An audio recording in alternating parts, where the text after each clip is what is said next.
The Brooklyn Nets trading for Jahlil Okafor is the latest example of a franchise devoid of assets pursuing them in any way possible. Rick Bomir, Associated Press, Mexico City. When Sean Marks was hired as general manager of the Brooklyn Nets in 2016, he inherited a massive mess. It would be 3 more years before the team would have control of its first-round pick, and its roster largely was devoid of talent. That's why Warriors coach Steve Kerr recently called the situation Marks inherited the worst hand to play with as a GM of anybody in the history of this league, a remark that elicited little to no contradictions. Marks has spent the past 18 months solely focused on accumulating as many assets as he can. That's meant taking on bad contracts to add draft picks. That's meant throwing big money offer sheets to restricted free agents such as Tyler Johnson, Allen Crabbe, Donatas Motiejunas and Otto Porter. And that's meant making trades such as Thursday's, when Marks sent Trevor Booker and his $9 million expiring contract to the Philadelphia 76ers for Jahlil Okafor, Nick Stauskas and a 2019 second-round pick. It's about having some patience, the need for patience, Marks said here Thursday, before his Nets beat the Oklahoma City Thunder 10,095 in front of a sellout crowd at Mexico City Arena. "We're not trying to get this all back in one fell swoop or anything like that. We'll see what opportunities arise over the next year or 18 months, 2 years, 3 years and so forth. That is the same thing we've done over the last 18 months. That means players, picks and everything. For an asset-deprived team, the Okafor trade makes plenty of sense. It's the classic second draft scenario. Find a player who was a high draft pick. Okafor was the 3rd pick in 2015 who has fallen on hard times, and hope a change of scenery leads to a change in performance." Marks made a similar move in June, trading Brook Lopez and his $22.6 million expiring contract and a 2017 first-round pick to the Los Angeles Lakers for D'Angelo Russell, the number 2 pick in 2015, and Timofey Mozgov. In both instances, Marks was betting on potential and determined it was worth giving up a variety of assets, cap space, players and draft picks, to acquire a pair of 21-year-olds who, not long ago, were considered stars in the making. That's not to say both came without risk.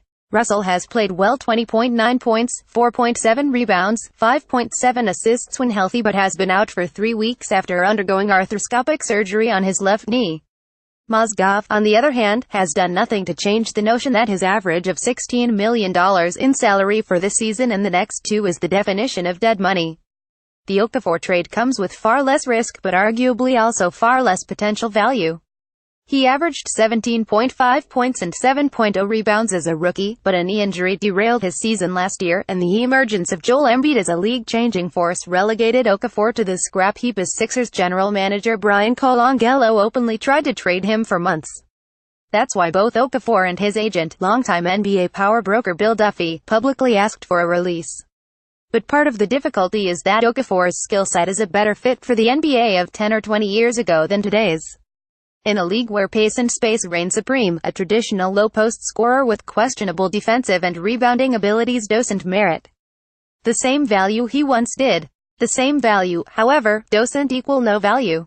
Acquiring undervalued assets and rehabilitating them into valued ones is an essential part of the Nets' plan. That's where the other important aspect of the path Marks has taken the Nets down comes in: a reliance on his coaching staff, led by coach Kenny Atkinson, to be able to develop the talent he's given. "Well, I think in any trade or acquisition, you're essentially going to bet on your staff," Marks said. "That's what we'll do. It's easy to see why." Atkinson, a former assistant coach with the Atlanta Hawks, is considered by many to be the league's best development coach. And while the Nets are still short on high-end talent, the improvement of the young players under his, most notably Spencer Dinwiddie, who has established himself as a rotation player while filling in for the injured Jeremy Lin and Russell at point guard, give the Nets hope there is light at the end of the tunnel. Still, that light seems very far away. The Nets likely still are searching for the cornerstone player of their next contending team, though Russell has the potential to be that player.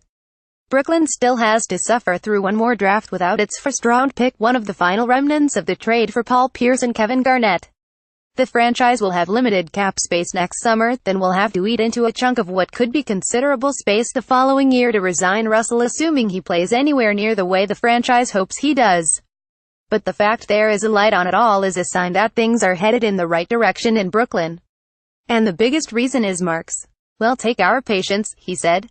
"We're not going to just do every risky scenario that comes along. They'll be the ones that fit our timeline moving forward. It could be the next 3 months, the next 6 months, the next 6 years. Who knows, but we'll take that approach and be systematic in how we look at things. This was one of those deals that, for us, in the big picture, this is something that works. Read more. LeVar Ball trolls Trump with gif of him dunking on the president. Hornets coach Steve Clifford takes leave of absence to address health issues. Man arrested in 2010 murder of former NBA player Lorenzen Wright.